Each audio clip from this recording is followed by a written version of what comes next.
Bonjour et bonsoir, que la grâce de Dieu soit sur vous. Ce dimanche, j'ai un message très important pour vous. Luc chapitre 21 au verset 19. Luc 21 au verset 19. Il dit ceci.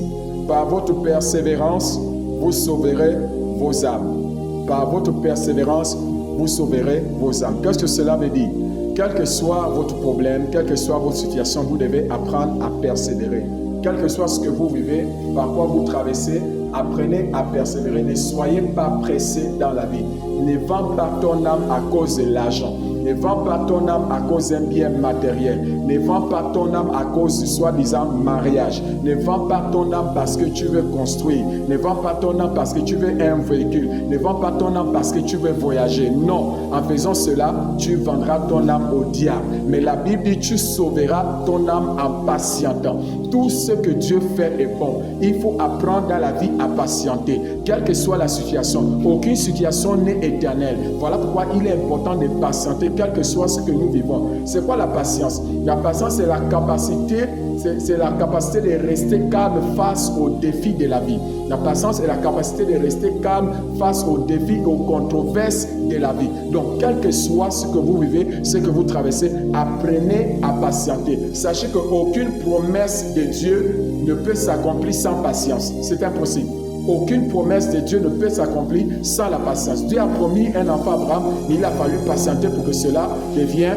Papa, Job a souffert, il a tout perdu, mais il a patienté. Et à la fin de Job, la Bible déclare que Dieu l'a donné plus que ce qu'il avait. Ce que Dieu l'a donné était devenu tellement si meilleur que Job a dit, pourquoi j'ai même regretté tout ce que j'avais perdu auparavant. Sachez une chose, la patience, c'est quand vos prières et votre jeûne refuse de produire un résultat, mais vous restez d'abandonner. Vous refusez d'abandonner. C'est quand vos prières, vos jeûnes, vos dons, vos dîmes, vos offrandes refusent de produire un résultat positif, mais vous gardez toujours votre position en Christ. C'est ça la patience. Vous savez, de nos jours, les gens prient, les choses ne marchent pas, ils abandonnent.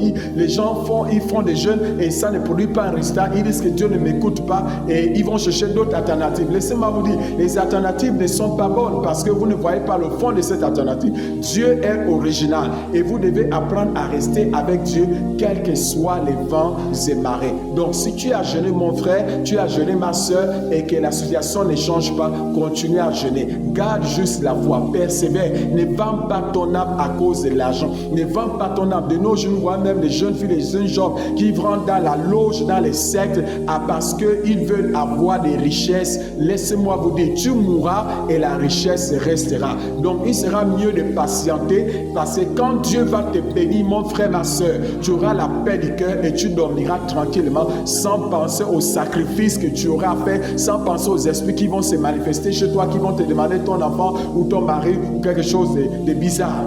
C'est pourquoi il est important, frères et sœurs, de patienter. La patience, c'est refuser l'ordre du diable, attendre le temps de Dieu. La patience, c'est quoi? C'est refuser l'ordre du diable, le cadeau du diable. Parce que lorsque le diable te présente un cadeau, il ne te montre pas le fond du cadeau. Chaque cadeau diabolique est toujours voilé. Voilà pourquoi il faut attendre, il faut patienter. Le don de Dieu est meilleur. Ne va pas prendre le cadeau du diable. Il faut patienter, frères et sœurs, quel que soit, patiente car la patience paye. Partagez cette vidéo s'il vous plaît pour sauver quelqu'un qui est sur le point de prendre une mauvaise décision. Que Dieu vous bénisse. À la prochaine opportunité. Patientez.